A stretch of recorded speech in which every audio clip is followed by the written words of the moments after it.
Number 1. Ingrid Bauer was born to February 17, 1958 to her parents, Oscar and Gisela Bauer. The family, which also consisted of her brothers, Kevin and Brent, lived in the small Ontario village of Kleinburg. Oscar, a German immigrant, worked as a purchasing manager for Kodak Canada Limited, and the family were known for being a tight-knit unit. Ingrid is described by those who knew her as a teenager who was very mature for her age. She was straight-laced, not known for smoking cigarettes nor drinking alcohol, and got good grades while in school. In her free time, she would take modeling courses.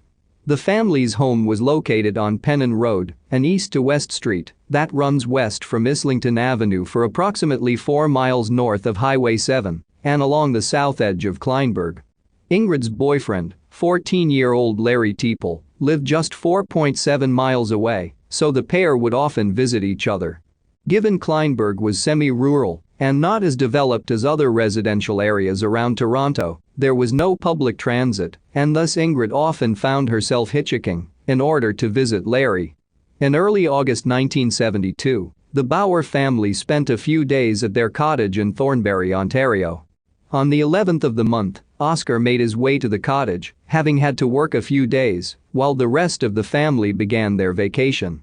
5 days later, after rainy weather had washed out the trip, he and Ingrid decided to return home, leaving Gisela and Kevin there by themselves. The pair returned home, with Oscar starting on laundry and Ingrid heading to her room with her suitcase. Brent, who had remained home, was also present. Late that evening, Ingrid asked Oscar if she could surprise Larry by visiting him at his house. At 9:30 p.m., she left home in her bare feet to catch a ride with a passing motorist. This would be the first time she would be hitchhiking at night, and she had no money or any other belongings with her, as she'd planned to be home by 10:30 p.m. Not long after Ingrid left, Brent went out to grab some milk and a pack of cigarettes. He recalled seeing his sister during this outing. At 9:45 p.m., a witness remembered seeing her walking south on the west side of Islington Avenue, approximately 300 yards from her home. This would be the last time she would be seen, as she never arrived at her destination. After Ingrid left home, a friend of hers called asking for her. When told she had left to visit Larry, the friend called his home, only to learn she wasn't there either. Concerned, Larry called the Bauer house to inquire about Ingrid's whereabouts. Immediately, Oscar knew something was wrong, so while he and Brent drove the road between Kleinburg and Woodbridge toward the Teeple home, Larry rode his bike toward the Bauer residence. Upon arriving at Larry's house, Oscar notified the authorities that his daughter was missing. The family telephoned Ingrid's friends for news, but when none were able to account for her whereabouts, they searched the ditches of the routes she'd normally travel, following the early theory that she may have been the victim of a hit and run. At 12:28 p.m. on August 17, the local authorities listed her as missing on the province-wide telex network, which broadcast her description on police radio every hour for 3 weeks. After searching throughout the night, around 200 volunteers helped scour approximately 20 square miles surrounding the Bauer home. While police officers waded through the Hummer River for 8 kilometers, scuba divers searched through a 40-foot gravel pit and other water-filled quarries. When asked about the night Ingrid went missing, numerous Kleinburg residents recalled hearing a young person cry out in the area of Islington Avenue and Sevilla Drive at approximately 10 p.m. on the night in question. They also reported seeing a pickup truck of an unknown make or color in the area. However, a search of the location turned up no evidence. Hoping for a quick resolution to the case, the York Regional Police set up a 5-person detective squad, which worked to interview hundreds of witnesses, including prisoners who had been previously involved in abductions. Along with distributing over 15,000 missing person posters, they also traveled across Ontario, as well as to Montreal, following up on potential leads. Oscar, the company he worked for and the York Regional Police each put up $1,000 for a reward fund. A billboard company, along with designers and lithographers, volunteered numerous billboards at no cost, featuring Ingrid's picture, an appeal for information and details about the $3,000 in reward money. As a result, numerous tips were called in, with Oscar personally manning the phone, which had been attached to a police recording device. Unfortunately, these tips did not lead to Ingrid's location. There were numerous appeals made to viewers and listeners on TV and radio for information regarding the case. As a result, her disappearance became one of the most publicized up to that point in Ontario's history. In 1973, a body was discovered in the Halton region. While some believed it to be that of Ingrid Bauer, dental records proved otherwise. There have been reports of sightings of Ingrid across Canada and the United States. One said she was seen walking along the side of the road near Lindsay, headed toward Pembroke with a guitar and a boy of around 18 years old, while others cited her hitchhiking in Scarborough, driving in a blue Thunderbird and working as a waitress in Vancouver. The most concerning to Oscar was a report that his daughter was being held in a North York apartment, but this, along with the other reported sightings, proved false. Before his death, Oscar had Ingrid legally declared dead. During the course of the initial investigation, there were 5 suspects. However, all were interviewed and through confirmed alibis were cleared of any involvement. As of now, the case is with the York Regional Police Cold Case Unit, with tips still coming in from time to time. Theories: 1. The Bauer family believes Ingrid is dead, and they suspect a man later found guilty of raping an 8-year-old girl and attacking an 18-year-old woman to be responsible for her disappearance. Larry believes the crime was in tandem, as he doubts a random act of violence could be concealed for this long.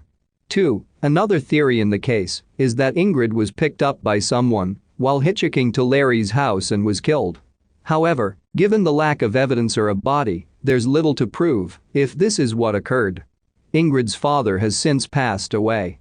Brent says he blamed himself for her disappearance up until the day he died. Ingrid Bauer went missing from Kleinburg, Ontario, Canada on August 16, 1972. She was 14 years old and was last seen wearing a tan sweater with red apples on it and a pair of brown bell-bottom slacks. At the time of her disappearance, she was slender in stature, standing at 5'63" and weighing approximately 100 pounds. She has long straight dark blonde to brown hair and brown eyes. She has a light complexion. Currently, her case is classified as endangered missing, with foul play suspected. If alive, she would be 63 years old. Those with information regarding the case are asked to contact the York Regional Police at 1-905-830-0303 or the Cold Case Unit at 1-866-876-5423-X. 7865. Tips can also be called into the Homicide and Missing Persons Unit at 1-866-823-3333-X.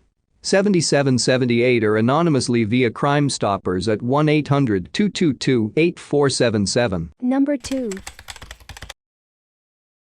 Michael McClain grew up in Stamford, Connecticut with a loving family. His mother, Paula Judkins, and his father, Edward McClain, adored their son and were extremely close to him. Paula referred to Michael as the sunshine of her life, and Edward would ensure he kept in close contact with his son, even after he moved to Manchester, New Hampshire. Those who knew Michael describe him as having been full of life. He was the jokester amongst his friends, and he was known to enjoy sports, particularly basketball. Upon graduating high school in 2008, he attended Hesser College, where he earned a bachelor's degree in criminal justice. Upon moving to Manchester, Michael was able to secure a job with the Esterseals, a non-profit organization that works with youth who have disabilities. Michael, specifically, worked with children with autism, and he's said to have been a great role model for them. On the evening on April 20, 2019, Michael traveled to Nashua, New Hampshire, where he and 2 friends spent the night at the Tropical Lounge nightclub, located at 14 West Hollis Street. While there, an altercation broke out in the parking lot between 2 young women, one of whom he was an acquaintance of. Michael did his best to try to defuse the situation, but the crowd didn't disperse until the police arrived around 1:45 a.m. in the early hours of April 21. The last time anyone heard from Michael was just after he'd left the Tropical Lounge. He is said to have called his boss, saying, "They're after me." More than one. The 2 were close, and she would often pick him up after a night out. However, when she tried to call him back, he did not respond. He also sent 3 texts to his neighbor, which read, "Help Lolar, what stood aloof and Eldridge bro." He's believed to be referencing Eldridge Street in the latter text, as the street is located near the nightclub. That same night, his friends tried for approximately 45 minutes to reach him over text. When he didn't respond, they returned to Manchester. Michael didn't show up to work on April 22, which was out of the ordinary for him. He also didn't contact his mother or grandmother over the Easter weekend, nor did he call his sister on her birthday. This struck the family as odd, especially since any incoming calls to his cell phone went directly to voicemail. Edward has publicly stated that his son would not have walked away from his life or his loved ones, as he was close with the family. He especially would not have left without first telling Paula of his plans. The friends Michael was with the night he was last seen spoke with police and told them they'd got separated during the aforementioned altercation. Given this, Edward believes he could have led on foot, as his car had been parked at his friend's house on Orange Street in Nashua. Hoping to glean an insight into his last movements, investigators took a look at Michael's cell phone records. They learned it last pinged 0.4 miles from the nightclub, near the 24-hour McDonald's restaurant on 45 East Hollis Street at around 2 a.m. on April 21. When they looked through his texts to his neighbor and the garbled nature of them, it was decided Michael had likely used text dictation to send them. It's currently unclear if they were his own words or those of the people responsible for his disappearance. According to reports, Michael saw an acquaintance while traveling toward McDonald's. According to this witness, he'd made no attempt to tell them he was in distress, and he appeared to have been waiting for a ride. There is surveillance footage of Michael near the McDonald's on East Hollis Street on April 21. There is also footage from the nearby Riverfront Landing apartment complex on 11 Bancroft Street that same night.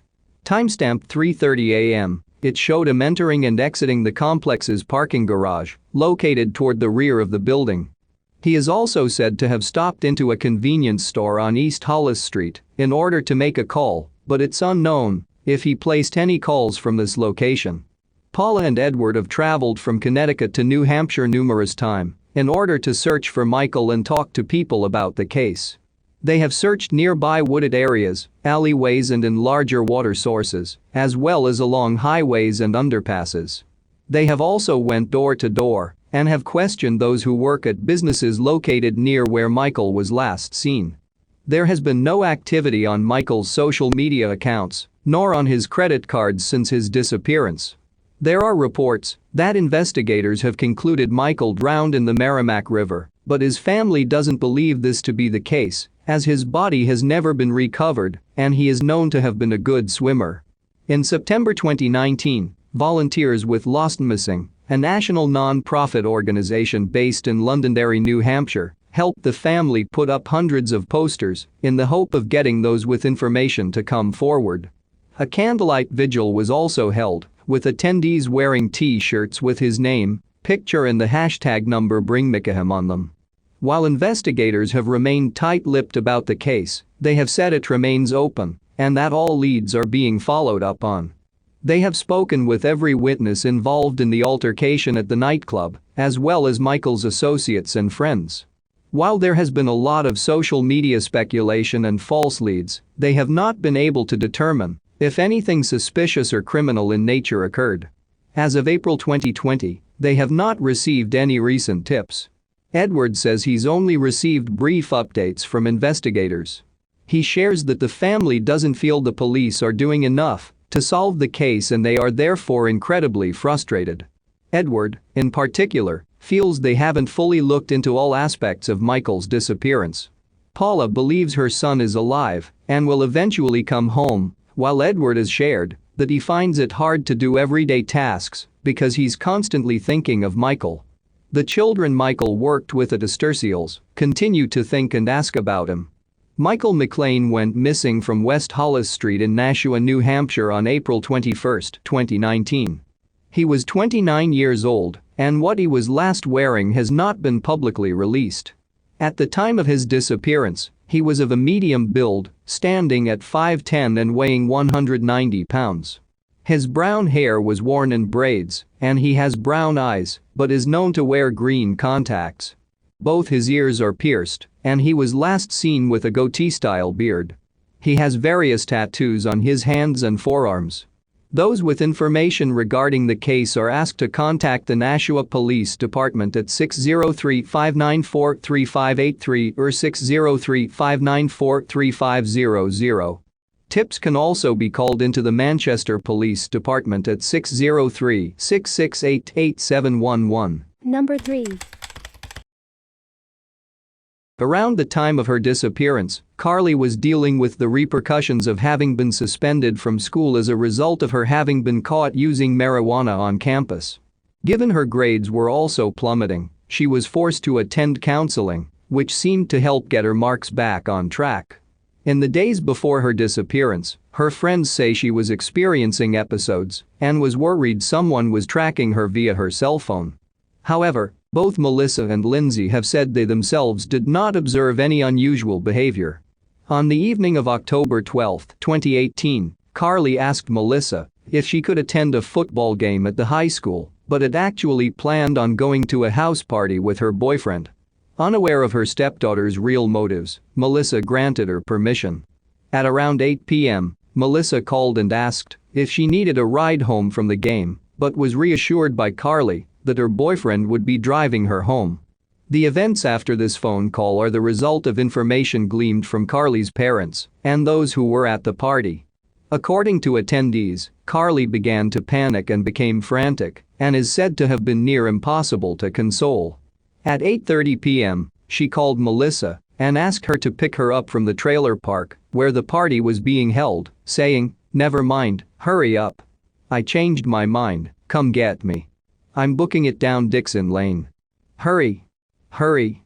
I'm scared." Worried, Melissa drove to the area, noting that Karlie hadn't wanted to get off the phone and had been adamant about being picked up as soon as possible. When Melissa arrived at the trailer park, she found her stepdaughter was nowhere to be found. While searching the area, she spotted a small light and found Karlie almost a mile away, running down the street and using her cell phone to guide her way. When she spotted Melissa, she jumped in the car and told her she was very scared, an emotion that was echoed in her face, which Melissa described as having been ghost-like and with dilated pupils. Throughout the drive home, Karlie vocalized her fear that the car would kill her, and she changed seats numerous times. By the time they'd returned, Zachary was home from work. According to both he and Melissa, Karlie was still acting erratically, huddling frantically in a corner 1 minute, then telling them how much she loved them the next. She was particularly afraid of her cell phone and of her parents getting close to her. When asked what was wrong, she was unable to tell them, saying she didn't know herself. To try and calm Karlie down, Melissa served her dinner, a salad which she referred to as the devil's lettuce. While her frantic behavior had died down, she still appeared anxious, disoriented and paranoid, and she eventually admitted to having smoked weed while at the party. This led Zachary to believe she may have had an adverse reaction to the drug, as she hadn't smoked in some time, but both he and Melissa felt she wasn't in immediate danger and did not drive her to the hospital.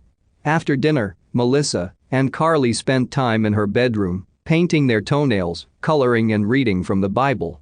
While Karlie had calmed down, she was still acting out of the ordinary, so Melissa took out her own cell phone and began to secretly record her, with the intention of showing her stepdaughter how she acted when high. In the 8-minute and 45-second video, Karlie can be heard saying she didn't want to sleep in case she was killed, and she asks Melissa if she would call 911 if something bad happened to her. After the video was recorded, the pair spent a while chatting between 10:30 p.m. and 3 a.m. before both falling asleep. The family's movements on the morning of October 13, 2018 have been placed under intense scrutiny after Melissa admitted to Dateline NBC and Dr. Phil that she'd lied about her initial actions. Initially, she'd said she'd gone about her usual routine, waking up at 5:45 a.m. and getting the kids ready for school. However, when she'd opened Karlie's door, she found she was not in her bed and that Zachary hadn't seen her that morning. The actual version of events is as follows. At 5:48 a.m., Melissa awoke briefly to see Karlie was lying awake next to her and fell back to sleep. Between 7:15 a.m. and 7:30 a.m., she awoke to find Karlie was gone and that the front door was slightly ajar. Worried, she and Zachary spent 2 hours driving around White Mountain Estates and the surrounding desert, thinking Karlie had simply gone for a walk to clear her head. Unable to locate her, Zachary called Lindsay in Nevada, who in turn told him to contact the authorities. The time was 9:35 a.m. With no immediate indication of abduction or a physical description of a vehicle, no Amber Alert was sent out in regards to Karlie's disappearance. Due to the remote area of Chalfant and the limited resources available to the Mono County Sheriff's Office, the FBI and the National Center for Missing and Exploited Children were brought in to assist those working on the case. When investigators visited the home, they found no indication of forced entry. Karlie had left behind all of her personal belongings, including her cell phone, glasses and what money she had. The FBI combed her cell phone and social media accounts and found a text to her boyfriend, which indicated she believed the weed she'd smoked at the party had been laced with something. This has led them to believe she could have still been feeling the effects of the drug when she went missing. 3 possible sightings were brought to the attention of authorities. A neighbor and retired motorcycle officer with the Los Angeles County Sheriff's Office recalled seeing a thin female with long hair walk by his house on Ponderosa Street with a piece of paper in her hand. Another neighbor who lives down the street on White Mountain Estates Road, west of Ponderosa Street, claimed to have seen Karlie during this time, also with a paper in her hand. Finally, a third witness who was cutting firewood saw a girl fitting Karlie's description in the vicinity of US Highway 6, standing behind a barbed wire fence. As such, investigators were able to determine she was likely last seen walking south toward the highway, approximately 30 yards east of it and 100 yards south of Sierra View Road. Some online sleuths have speculated that the girl seen by these witnesses was, in fact, Melissa and not Karlie. There has been no evidence found to substantiate these claims, as there are no security cameras on the exterior of the home, nor are there any gas stations or other markers in the vicinity with their own cameras. A family friend has shared that Karlie had never given any indication that she wanted to run away or that she was involved in anything more sinister. A week-long search was conducted by the sheriff's office, involving helicopters, searchers on horseback and off-road vehicles, and cadaver dogs. A total of 60 police personnel were involved and were aided by search and rescue teams who helped comb the surrounding area and Bishop. On October 25, the efforts were officially suspended, but that did not stop private search parties from setting out to search the high desert and White Mountains. Throughout the course of the searches, Melissa would provide live stream updates via Facebook. Posters with Karlie's image and description were put up in grocery stores, gas stations, on light posts, and in diners across Eastern California. A week after she went missing, the sheriff's office set up a checkpoint along Highway 6, and while 50 people shared they'd driven through the area on October 13, none recalled seeing anyone matching her description walking along or near the road. In December 2018, bloody underwear was found near some coyote scat. It was collected for testing, but was not sent to the right facility and was instead delivered to the California Department of Justice. The sheriff's office has since stated they do not believe the underwear to be linked to the case.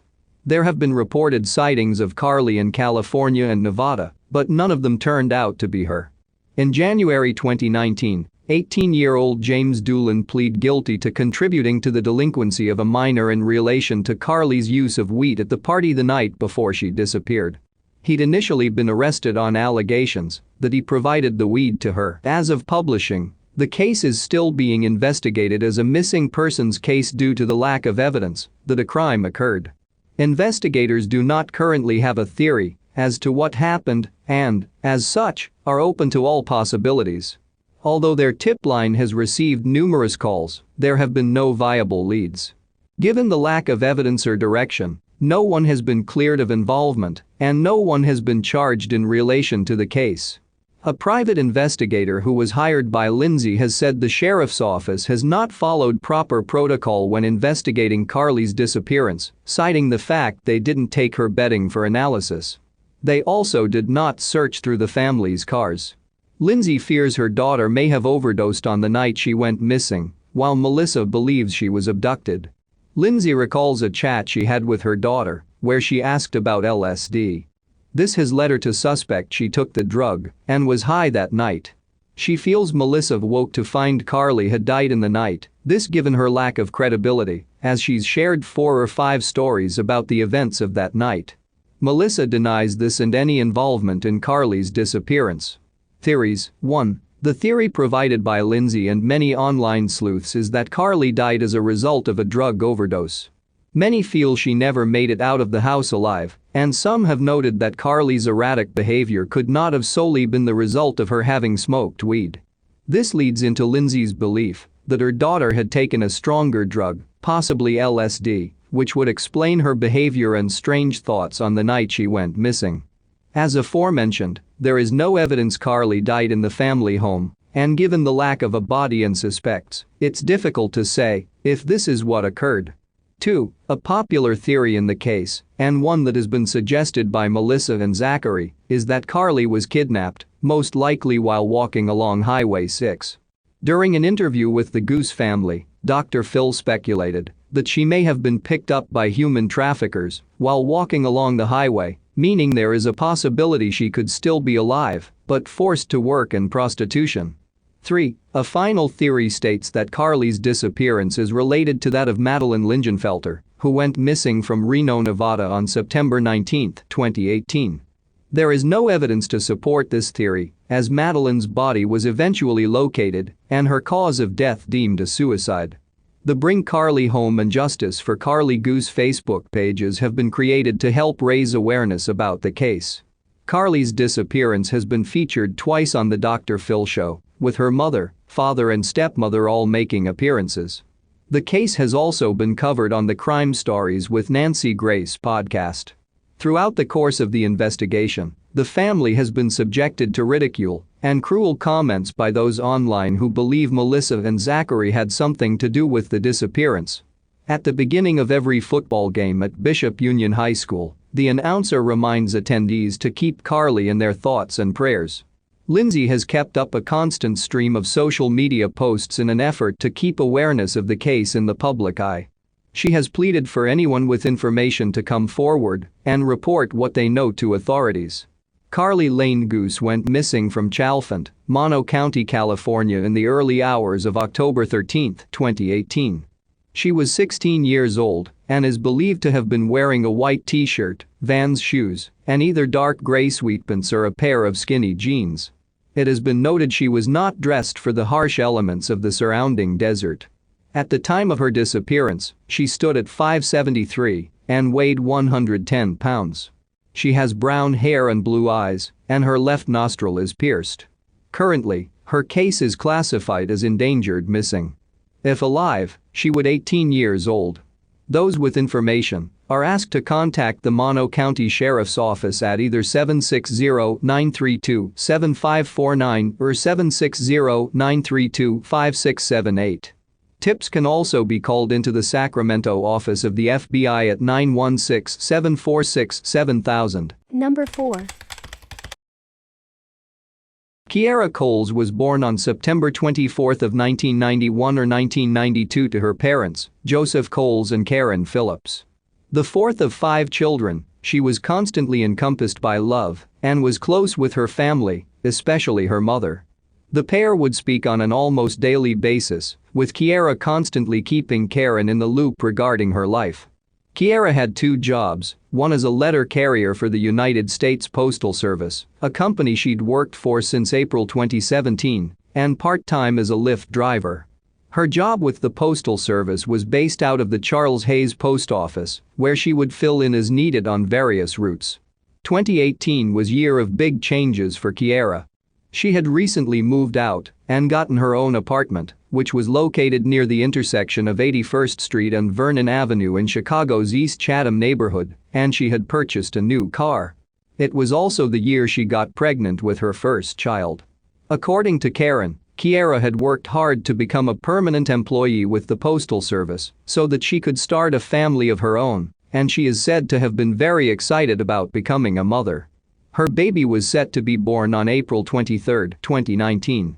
Kierra and her boyfriend had been together for 5 years. He had another partner at the time who he had previously fathered children with, and she is said to have been pregnant at the same time as Kierra. He also had a child with a third woman. Reports have stated he also worked for the Postal Service, but it's currently unknown if this claim is true. According to those who knew her, Kierra's goals in life were to be a good mother and to accomplish all the things she'd set for herself, including getting a well-paying job, her own place and buying a new car. She is said to have worked incredibly hard to achieve these goals and turn her aspirations into reality. According to Karen, Kierra had requested October 1 and 2, 2018 off from work for personal reasons. On October 3, she is said to have called in sick and asked for a leave. It's currently unknown if she herself was the one to make this phone call, as the United States Postal Service Inspection Service is bound by employee confidentiality. This means they also will not reveal the reason she gave for calling in sick. The last known sighting of Kierra is said to be at the intersection of 82nd Street and South Coles Avenue on that same day. However, given this location is 3 miles from her apartment, it's unknown if this is a misprint by the media or an actual sighting that was called into investigators. Throughout that day and going into October 4, Karen tried numerous times to get a hold of Kierra via telephone. As all her calls were going directly to voicemail, she initially assumed that her daughter's phone had run out of battery. However, as the hours passed, she began to feel more and more uneasy, which prompted her to contact Kierra's sister to ask if she'd heard from her. Knowing Kierra was fairly active on social media, especially Snapchat, her sister checked the app but saw no recent activity. As concern grew, members of Kierra's family went to her apartment to check on her, while her sister contacted her boyfriend. Eventually, Karen called the Chicago Police Department and asked them to perform a welfare check, where it was learned she was not home, despite her car being parked in front of the building. It was not long after this that a missing persons report was filed. There is currently much speculation regarding the day Kierra disappeared. Most, if not all, news outlets have reported she was last seen in October 2, while her family, specifically her mother, say she went missing 1 day later, on October 3.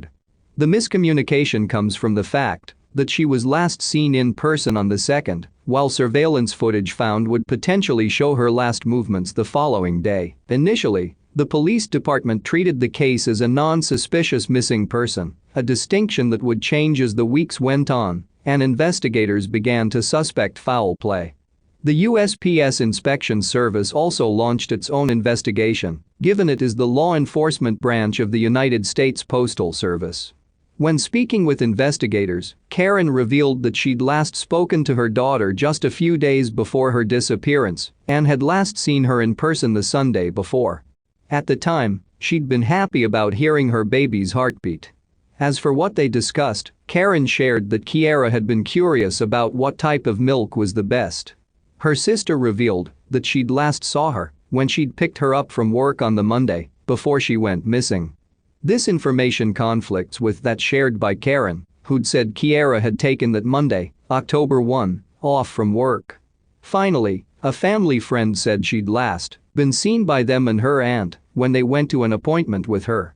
It has not been revealed when this appointment occurred, but it is assumed to have happened the week Kierra went missing. According to reports, Kierra's boyfriend, his girlfriend and their children left Illinois shortly after her disappearance. Investigators have not revealed if he's been questioned in connection to the case, and the family has shared that he has not attended any vigils nor kept in contact with them. Kierra's car was accessed by Karen, who was hoping to find clues that could help lead her and investigators to her daughter's location. Within it were found her prenatal vitamins, her cell phone, her purse, sans her wallet, and a packed lunch, all of which indicated she must have made it to her vehicle before she disappeared. There have been some reports that state her keys were missing, while others say they were found within her apartment. Surveillance footage from a neighbor's residence was obtained, which potentially shows Kierra's last movements. The camera is pointed toward the area of 81st Street and Vernon Avenue and shows a woman, who her family initially believed could be Kierra, walking past her car, across the street, and out of frame. Her family, especially Karen's boyfriend, Dan Perkins, believed something must have occurred in order for her to walk away from her car and past the walkway, which would have led to her apartment. However, they have since revealed they no longer feel the woman in the footage is Kierra. The clothing the woman in the footage is seen wearing has been up for debate.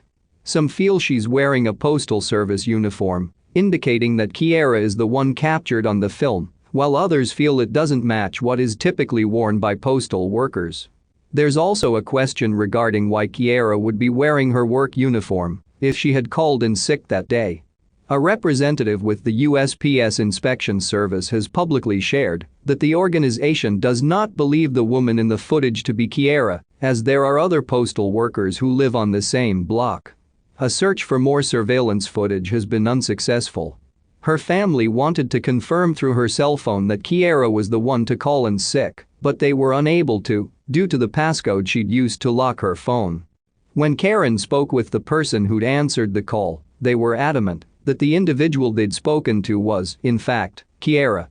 In order to help in the search for Kierra, her father quit his job as a factory worker in Racine, Wisconsin and moved to Chicago. For a time, he was living in his car, which was parked outside of his daughter's apartment, and he vowed to not leave the city until she was located. He would spend his time handing out flyers across Chicago and would frequently speak about the case, both online and to media outlets. He's also looked through abandoned buildings, climbing in through openings and taking boards off doors, in the belief Kierra might be held someplace against her will. Joseph wasn't the only one to hand out flyers. Many of Kierra's friends and co-workers, as well as members of her family, handed them out throughout her South Side neighborhood. At a vigil held just a short while after she went missing, a prayer service was held before flyers were passed out to those in the community. Police are aware of Kierra's personal relationships and have spoken to those who can account for her whereabouts until October 2. They have said they've interviewed those who would know the details of her schedule around that time. In the months after her disappearance, investigators searched areas in and around Chicago. Along with searches of her car and home, a November 2018 search saw volunteers search the Whistler Woods Forest Preserve in Riverdale after tips came in suggesting the area might be of some importance to the case. A couple of bones were located and taken by Area South detectives. However, it's not been revealed if they belong to a human or if they are animal remains. In March 2019, Kierra's family, friends and co-workers gathered in the Bronzeville neighborhood of Chicago to help keep the case in the public eye. A few months later, in July 2019, Joseph attended a press conference at Daley Plaza with the families of other missing persons, including the sister of Stacy Peterson. The event had been organized by George Ben Ivy, who is the founder of the anti-violence group, Stop the Violence. Joseph represented his daughter with a black t-shirt with gold lettering, which read, "Bring Kierra, the Boss Coles, and Little Boss Coles home safely," and he revealed that investigators had run out of leads in the case. It's unknown if Kierra's credit and debit cards have been checked for use since her disappearance. A large reward fund was set up in the hopes of enticing those with information to come forward. The USPS Inspection Service offered up $25,000, while the National Association of Letter Carriers provided $2,500. By 2020, the amount had risen to nearly $50,000, as a Chicago-based activist and a private company had also contributed funds. In January 2020, Joseph held a meeting at the George Bray Neighborhood YMCA in Racine in order to spread word of Kierra's story and that of other missing people. He is of the belief that she is still alive and being held captive in a vacant home, and he feels the police could have done more to solve the case. The official police investigation into Kierra's disappearance was open up until the middle of July 2020, when it was announced it had officially been suspended. According to those involved, it was suspended due to investigators exhausting all available leads, but this does not mean the case cannot be reopened in the future should new information or evidence come to light. The case is currently classified as high risk and police still believe foul play was involved. Throughout the investigation, the Chicago Police Department remained tight-lipped regarding details. What they would say is that they feel they know what transpired, it's just a case of finding the evidence to corroborate what they suspect. They have also shared that they have a minimum of 2 or 3 persons of interest who were the last to see Kierra before she disappeared, but they have not revealed much about them, other than to say one was an acquaintance of the missing woman. It should be noted that Kierra's jobs as a letter carrier and Lyft driver are not believed to have played a role in her disappearance. Kierra's family were in constant contact with investigators throughout the course of the investigation, and they have said they're shocked about its suspension. Theories. 1. The primary theory held by online sleuths and by Joseph is that Kierra's boyfriend and his girlfriend are responsible for her disappearance. This is due to his odd behavior after she went missing, including moving out of state and not participating in either searches or vigils. Some online have even shared their belief that the woman in the surveillance footage is the other girlfriend who wanted it to appear as though Kierra was the one walking away from her apartment and throw off the investigation. They speculate this was done out of jealousy or the fact that their unnamed boyfriend had also gotten Kierra pregnant. However, there has been no evidence provided to prove this is what happened. According to Karen, she initially didn't want to believe he could have been involved, given their long-term relationship and the upcoming birth of their child. However, his silence during this time has made her believe he had something to do with it. 2. A second theory in the case is that Kierra simply chose to walk away from her life and start anew somewhere else. In the early days of the investigation, some within her family speculated that she'd potentially gotten overwhelmed by all the changes occurring in her life, but they later backtracked on this theory, as they feel Kierra would have eventually contacted someone to let them know she was okay. 3. A third theory suggested that Dan Perkins, Karen's boyfriend, had some sort of involvement in Kierra's disappearance. It's unclear where this theory originated from, but both Kierra's sister and Karen reject the idea that Dan had anything to do with her having gone missing. 4. A final theory looks at the neighborhood where Kierra lived. According to reports, the area is known for gang violence, crime and poverty, so some have suggested that her disappearance could have been the result of a gang abduction or the subject of another crime. There is no evidence that Kierra was involved in any sort of illicit activity, and she was known to not do drugs, so many who knew her feel this to be unlikely. Numerous vigils have been held in Kierra's honor. In January 2019, her family and co-workers held a vigil outside of the Charles Hayes post office, and the one-year anniversary of her disappearance saw a balloon release and a candlelight vigil occur, with attendees passing out flyers. Karen and Joseph continued to approach whoever they can in order to keep Kierra's case in the public eye. Karen thinks of her daughter every day, and through her disappearance, Joseph has connected with other families with missing loved ones and has encouraged them to reach out if they need help securing resources for their own searches. Kierra Michelle Coles went missing from the 8100 block of South Vernon Avenue in Chicago, Cook County, Illinois on October 2 or 3, 2018. She was either 26 or 27 years old, and what she was wearing remains unknown. At the time of her disappearance, she was 5'43" and 125 pounds. She has black hair and brown eyes and was 3 months pregnant. She has numerous tattoos, including a heart of one of her hands, Lucky Libra on her back, a jaguar's head on the back of her shoulder, words on her wrist, and a phrase with "Love My" in a design on her chest. Her ears are pierced. She was known to suffer from asthma, but did not have her inhaler with her when she went missing. Currently, her case is classified as endangered missing and foul play is suspected. If alive, she would be 27 or 28 years old. Those with information regarding the case are asked to contact the Area South Division of the Chicago Police Department at either 312-747-5789 or 312-747-8274. Tips can also be called into the United States Postal Service Inspection Service at 1-877-876-2455. Number 5.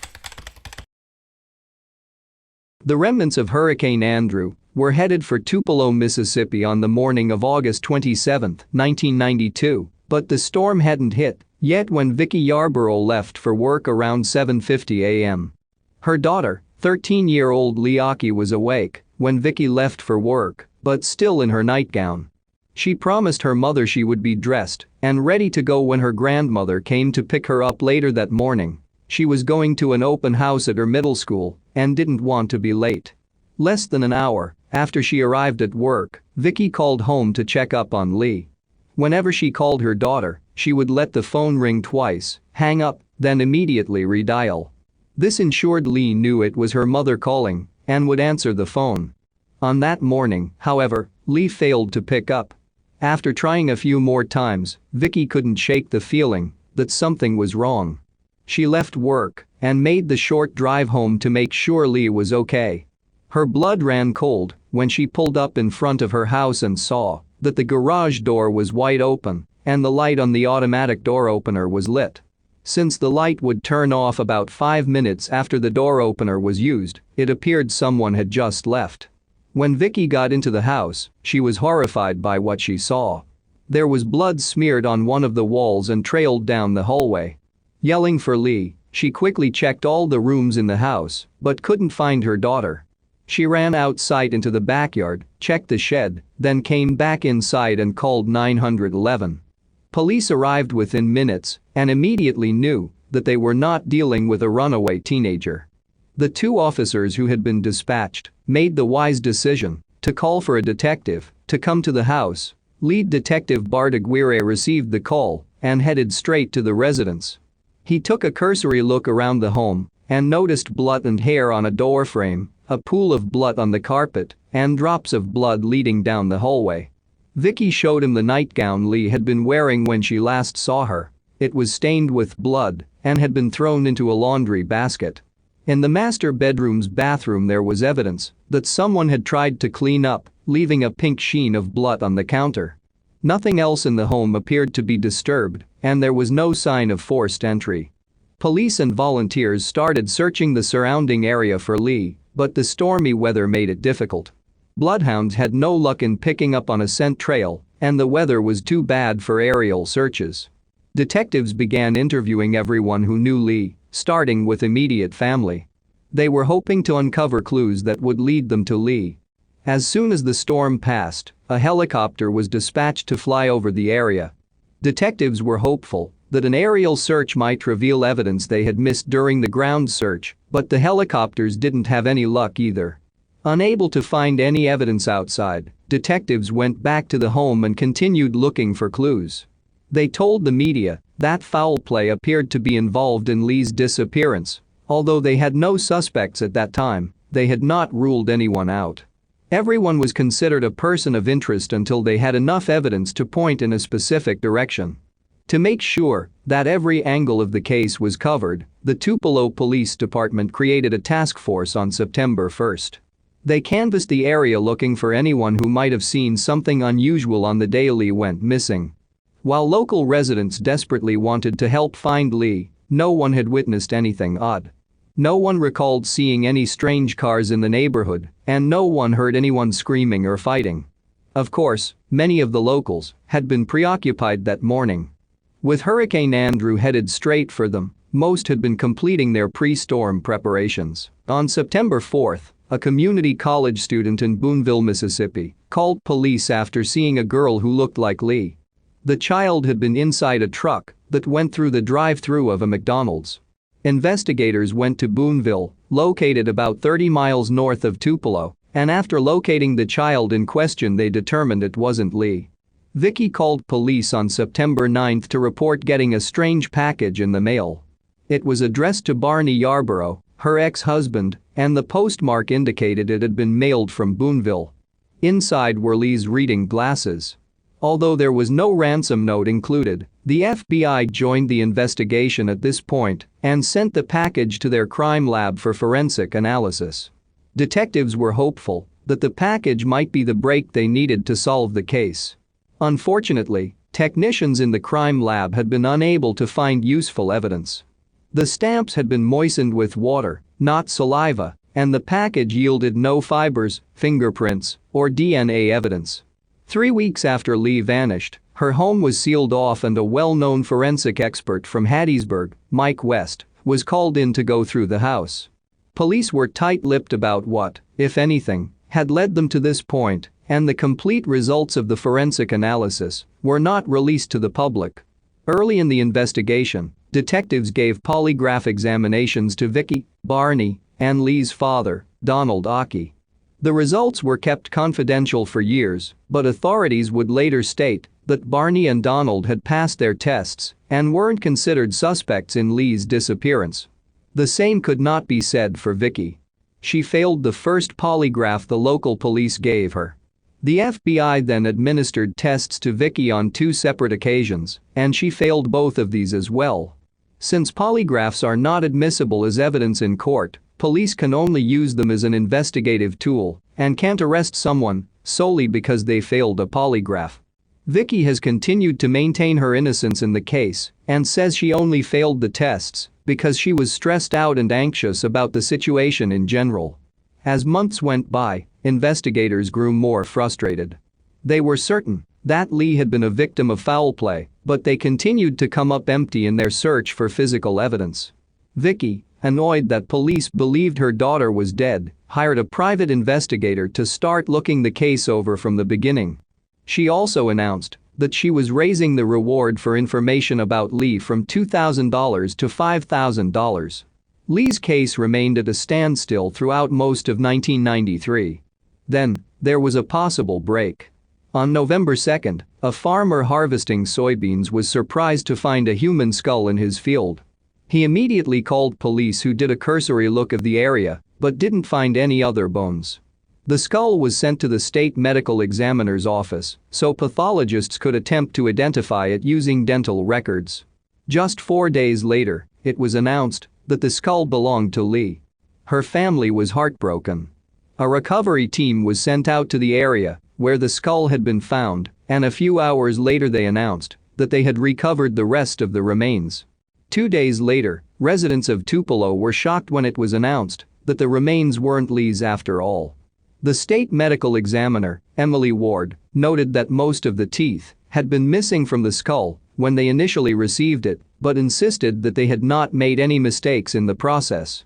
Instead, the pathologists had done the best they could with the limited evidence they had. Aside from the blood found inside the home and the eyeglasses received in the mail, there have been no clues found in Leigh's disappearance. The case is still considered an open and active investigation, and tips still come in occasionally. Barney Yarborough died years ago, but Donald is still alive and continues to hope that Leigh will one day be found. He firmly believes his daughter is dead, but would like to be able to give her a proper burial. Vicky left the Mississippi area. In 2017 she was living in Michigan with her parents.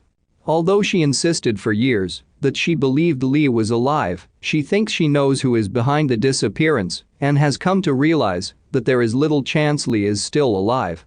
There are several different theories about what might have happened to Leigh. Detectives quickly ruled out the possibility that she ran away from home. If it was indeed her blood found inside the home, she would not have been able to get very far on her own. Likewise, suicide can be ruled out as her body was never found, and an accidental death is unlikely. Leigh was almost certainly abducted and murdered. The only question is who did it. Initially, local residents seemed to believe that Barney may have had something to do with the disappearance, but after he passed a polygraph and police said he had an alibi and had fully cooperated with investigators, this rumor began to die down. There had been whispers from the very beginning that Vicky might be involved, and once police seemed to clear Barney, the brunt of local suspicion was transferred to Vicky. Even those who didn't believe that she had actually committed the crime herself believed that she knew more than she was telling police. Police had their own doubts about Vicky, especially after she failed 3 polygraphs. Still, they were hesitant to call her a suspect. Detective Aguirre felt that Vicky's version of what had happened on the morning Leigh vanished was incomplete, but admitted that it would have been nearly impossible for her to kill Leigh and hide her body. When the detective arrived at the crime scene, the blood in the home was still fresh and hadn't started to congeal. This indicated that it hadn't been there for much longer than 15 minutes, and Vicky had been out of the house for more than an hour. Vicky believes a man who was later convicted of raping a child was responsible for Leigh's disappearance. This man is currently in prison, but did live in the area when Leigh went missing. However, police have not been able to link him to Leigh and her case remains open. Leigh Occhi has been missing since August 27, 1992. At the time of her disappearance, she was 13 years old, 4'10" and weighed around 95 pounds. She had light blonde hair and blue-green eyes and had a strawberry birthmark on the back of her neck. Each ear was pierced once, and she wore glasses for reading. If you have any information about Leigh's case, please call the Columbus Police Department at 614 645 4545. You may stay anonymous. Number 6. In May of 1997, Heather Dawn Mullins Zimmerman was living with her parents in the rural village of Gifford, Illinois. At the time, her husband was serving with the United States Marines abroad and was stationed in Japan. On the evening of May 26, 1997, Heather was getting ready to attend a party at a mobile home park off Route 136, just outside rural Rantoul, Illinois. According to her parents, they last recall her grabbing a soda from the refrigerator before leaving with a friend around 8:30 p.m. According to police, they have received information that Heather was dropped off near her family's home at around 3 a.m. on the morning of May 27. However, this information could not be verified. Heather had left all of her personal belongings at home. According to her family, she'd had her purse stolen just before she went missing and thus did not have any credit cards, identification or cash on her person when she left to attend the party. She also didn't have access to a vehicle at the time, meaning she often relied on others to drive her places. She never collected her final paycheck from Casey's General Store, where she worked part-time as a clerk. According to reports, Heather and her husband were experiencing marital problems around the time of her disappearance. These reports vary as to whether the pair were separated or divorced, and some state that her husband had returned home for a short time on leave, but do not reveal when this occurred. Despite the issues with her marriage, Heather's family shares that it's out of character for her to leave without warning. In June 1997, an unidentified man called police with a tip which said Heather's body had been placed in a borrow pit. However, searches of this pit turned up no evidence. This was one of many searches of the area. Investigators also searched an area in Paxton, Illinois known as Dogtown, which has 3 gravel pits and is a site which has seen many missing persons searches over the years. This specific search occurred in June 1998, and while dogs with the K9 unit hit on the scent of human remains, nothing further turned up. On March 10, 2007, a woman named Jamie Harper disappeared from the Rantoul area. According to her mother, Jamie had left the house on March 9 to attend a party in the 1300 block of Laurel Drive with a male friend. While she left the party early on March 10, she never arrived home and has not been heard from since. Police have shared that there are similarities between Jamie's case and Heather's disappearance, including an unverified tip which stated that Jamie's body had been dumped in Dogtown after she died of a drug overdose, the area which had previously been searched in relation to Heather's case. While they have not been able to conclusively conclude the cases are connected, the same unidentified man is considered a person of interest in both, and others have shared that there are individuals who were the last to see both women alive. It's currently unknown if Heather's DNA, dentals or fingerprints are available for comparison, should her body be located. Theories. 1. The first theory in the case is that Heather died of an accidental drug overdose. A similar theory has been presented in Jamie's case and states that both women were dumped after those at each party panicked. However, given their bodies have not been located, police have been unable to verify what happened to them and if they are, in fact, deceased. 2. A second theory in the case is that Heather died as a result of foul play. Investigators have stated they have not ruled out the possibility that she disappeared not of her own accord, but have not shared what they believed happened to her. Heather's parents continue to keep in contact with local media in the hopes of one day locating their daughter and finding closure. Heather Dawn Mullins Zimmerman went missing from Gifford, Champaign County, Illinois on May 26, 1997. She was 19 years old and was last seen wearing a Sears navy blue and white striped chambray shirt, size medium, black St. Michael shoes, size 9 or 9.5, stonewashed Zana dye bell-bottom jeans, size 9, a gold ring with 6 diamonds, gold ball earrings, diamond-studded earrings, and gold hoops. At the time of her disappearance, she stood at 5'63" and weighed 115 pounds. She has strawberry blonde hair and green eyes. She has scars on her face, left arm, left wrist and her left index finger, and has a tattoo of 3 roses with black stems on the outside of her left ankle. Her left ring finger doesn't function properly, and she has a mole on her cheek. Her left ear is pierced 8 times, while her right one is pierced 6 times. Currently, her case is classified as endangered missing, with investigators not ruling out the possibility of foul play. If alive, she would be 42 years old. Those with information regarding the case are asked to contact the Champaign County Sheriff's Office at 217-384-1213. Number 7. Courtney Holden was born on February 28, 1992. When she was young, she was entered into the foster care system and was soon placed into the home of Judy Holden. Not long after, she was adopted by the family. Judy and her husband were known for taking in foster children. According to one former man who lived with the family, while in the foster care system, the family had initially began taking in children as a form of monetary gain, but had later turned toward abusing those placed in their care. At the time of her disappearance, Courtney was living with Judy, her son, and her adoptive brother, Joshua, who had moved back to the family home in 2014 after his parents divorced. The 4 lived on East Harroy Avenue in northeast Spokane, Washington, near Rogers High School. Joshua was known by friends and family as being violent and angry, and for displaying erratic behavior.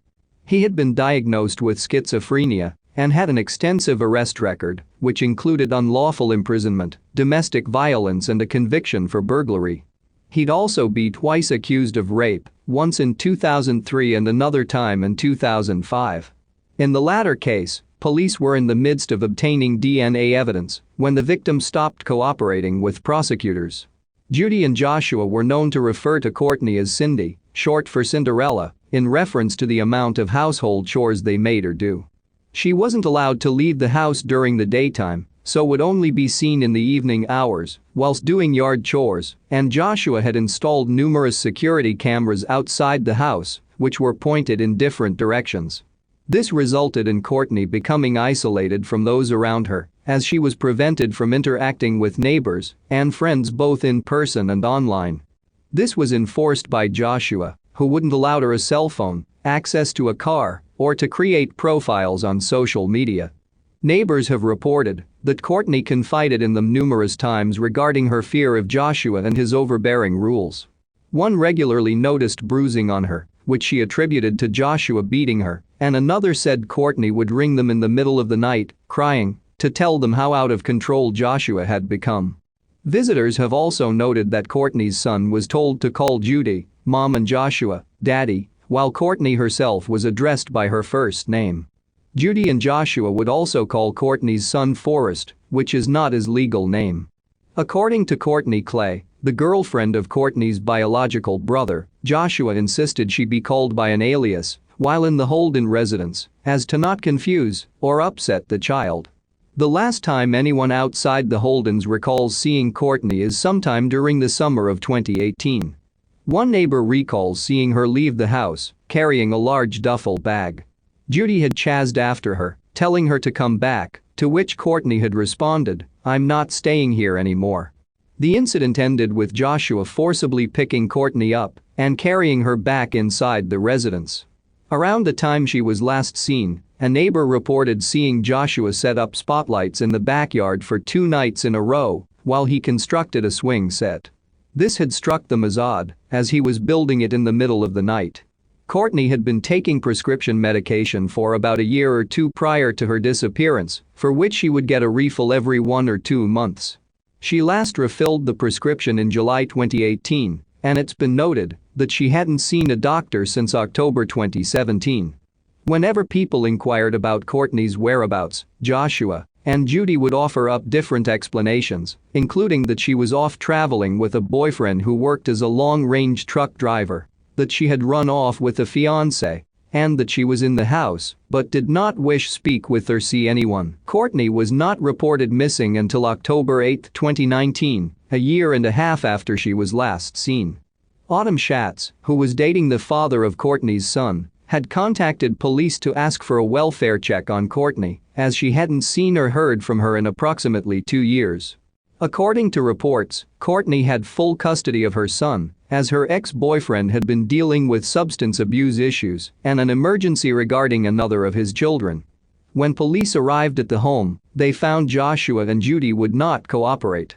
All they would reveal was that Courtney had left a few days prior, on foot, with her son. That same day, a missing persons report was written up, and the case was put in the charge of the Spokane Police Department's Major Crimes Unit.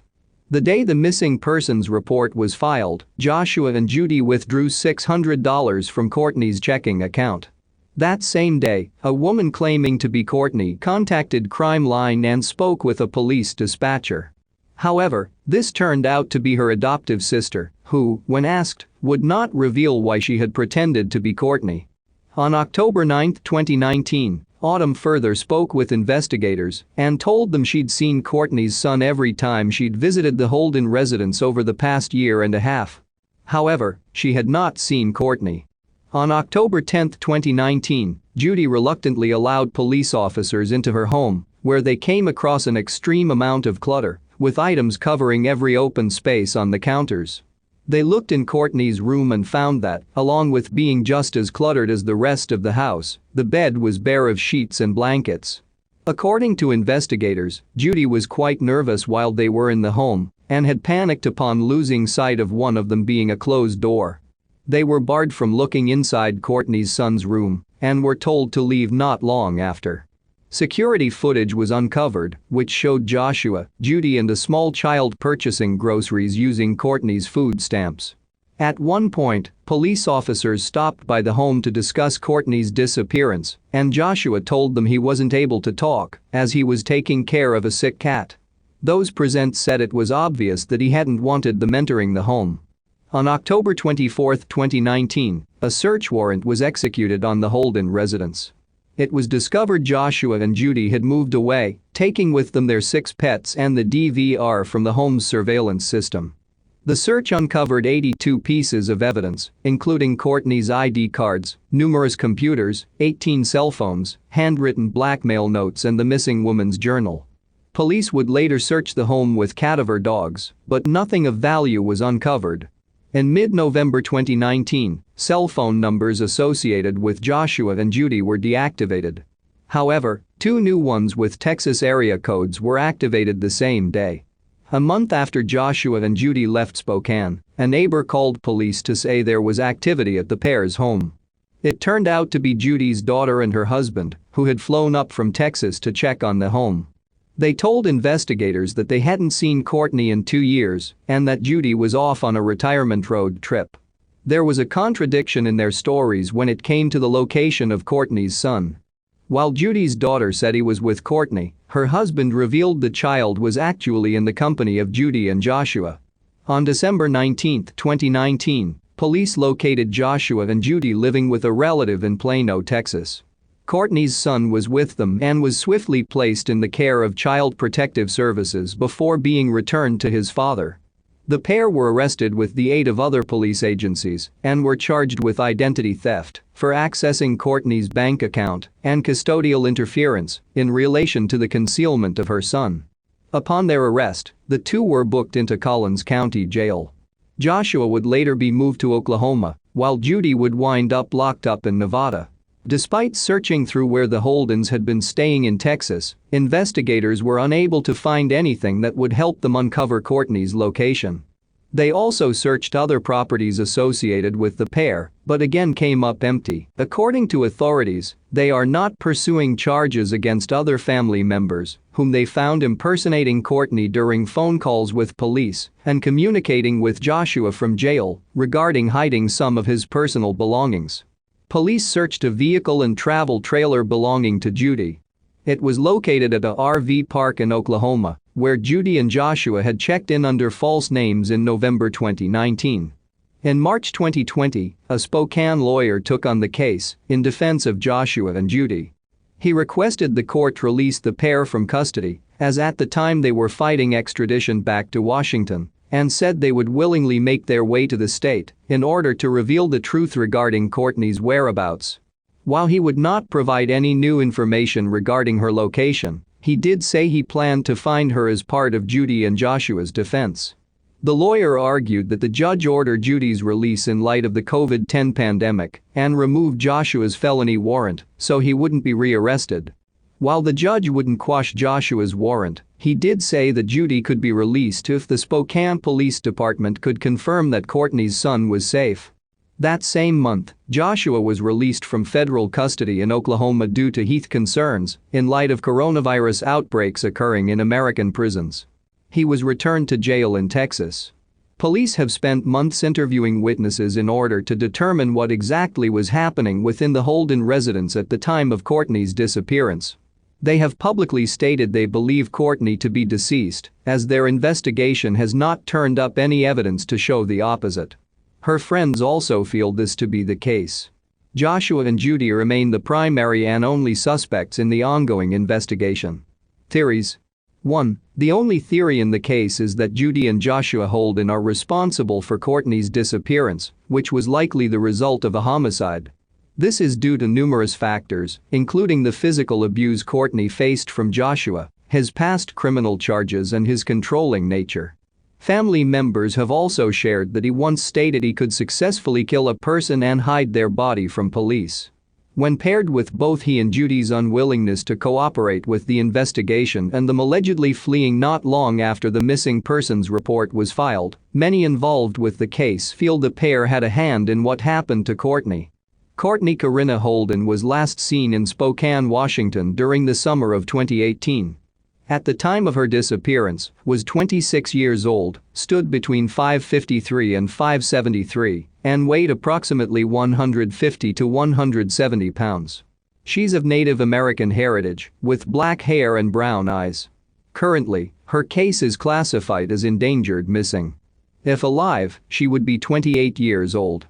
Those with information regarding the case are asked to contact the Spokane Police Department at 509-755-2489 or Crime Check at 509-456-2233. Number 8. Tyler McMichael was born on September 28, 1998, to parents Anthony McMichael and Krista Mulholland. His family would later grow to include his stepmother, Rachel Breather McMichael, with whom he was very close with. Tyler was described as outgoing and very personable, a person everyone liked upon meeting. He had a distinctive laugh that was infectious. He also had more quieter side to him. His parents say he was very soft-spoken and would sometimes stutter when he became nervous. From the ages of 3 to 14, Tyler lived with Anthony and Rachel before moving into a group home. After this, he and Anthony had what has been deemed a strained relationship due to Tyler's substance abuse and mental health issues. The pair wouldn't reconnect until Tyler was 3 months clean. Anthony was the one to reach out, a move which resulted in the pair talking every day for the next year and a half. Tyler had what is known as nystagmus, an eye condition which caused his eyes to jitter from side to side. This meant he had to tilt his head back and had to look down in order to focus on an object. As such, he was unable to obtain a driver's license and used a bicycle as his main form of transportation. He's said to have enjoyed biking, often doing so when he was not walking somewhere. In 2019, he was living on his own in a halfway house. In early May 2019, Tyler was admitted to the psychiatric unit of the London Health Sciences Centre in London, Ontario, based on a Form 3, an involuntary hospital admission under Ontario's Mental Health Act. Early on May 24, 2019, Tyler called Krista, distraught, to apologize for not having been a better son. Later in the day, he left the hospital on a 30-minute pass. According to the LHSC, patients in its adult inpatient mental health program are allowed to receive patient therapeutic passes, which allow them to leave the premises in order to better aid their reintegration into society. Depending on the assessment conducted by the program's care team, one may leave unaccompanied or in the company of someone else. Upon leaving the hospital, Tyler called Anthony to tell him he wouldn't be returning to the hospital. He also asked his father if he'd be okay with him disappearing, as he was feeling suicidal at the time, to which Anthony responded that he would be devastated. Wanting to help his son, Anthony urged him to visit his and Rachel's home in Blenheim, located in Chatham, Kent County, to which Tyler agreed. He'd planned to bike there via Highway 2, something he'd been planning on doing during the past year and a half. At 7:45 p.m., the last confirmed sighting of Tyler occurred at the intersection of Commissioners Road East and Wellington Road.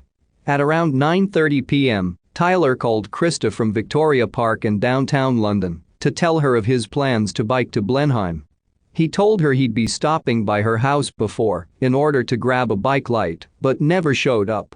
This didn't strike Krista as odd, as Tyler was known to not always show up when he said he would. However, she'd hoped he would, as she'd wanted to offer him a ride, as it wouldn't have been safe for him to make the trip at night. The Monday after this, the police contacted Anthony to tell him Tyler never returned on the hospital. As such, he had been deemed a missing person. On May 29, 2019, the London Police Service sent out a media release asking for the public's help in locating Tyler. Just over a week later, on June 8, there was a reported sighting on him in downtown London. In order to better spread awareness of the case, posters were placed around the Mission area and in places where homeless people were known to frequent. In July 2019, investigators received numerous tips which pointed to Tyler still being in the London area.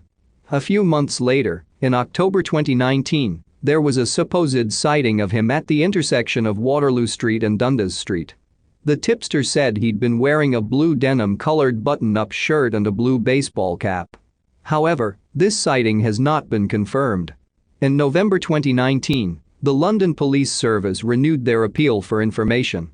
The case was taken on by the non-profit Please Bring Me Home in March 2020. It includes volunteers, which are made up of private detectives and retired police officers who have expertise in forensic anthropology, search and rescue, and underwater rescue. The group also has access to ground-penetrating radar and human detection dogs. There has been no activity on Tyler's bank account since his disappearance, and his cell phone has been disconnected. Anthony used to make regular trips to London to try and locate Tyler. Hoping he was simply living on the streets, he placed missing persons flyers throughout the city and would ask those he came across if they knew anything of his whereabouts. On the one-year anniversary of Tyler's disappearance, his family asked residents along Highway 2 and those living between London and Chatham, Kent, to leave their porch lights on overnight in order to light his way home. The London Police Service is still actively investigating the case and is seeking the public's assistance in locating Tyler. While neither they or the LHSC have confirmed that he was a patient at the hospital, the family has said he was not formally discharged. It's believed he may have been headed to the Chatham, Kent area on his bicycle, and if he is still in London, may be going by the name Sydney. His family and friends are concerned for his welfare, as it's out of character for him to be out of contact for such a long period of time. While he was known to distance himself during relapse, he would always touch base with Krista. Krista still holds out hope that Tyler will be found alive, as his body has not been located. Anthony shares all leads that come in with the lead investigator in the case, but no new sightings of Tyler have been confirmed. Tyler Sidney McMichael was last seen at the intersection of Commissioners Road East and Wellington Road in London, Ontario on May 24, 2019. He was 20 years old and was last seen wearing a red and black plaid shirt, black pants and brown shoes.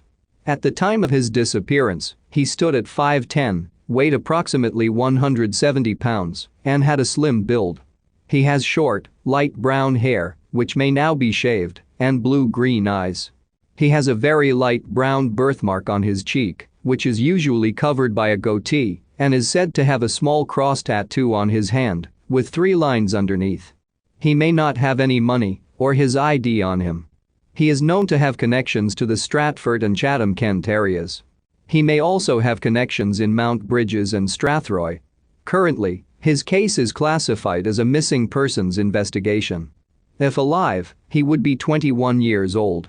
Those with information regarding the case are asked to contact the London Police Service at 519-661-5670.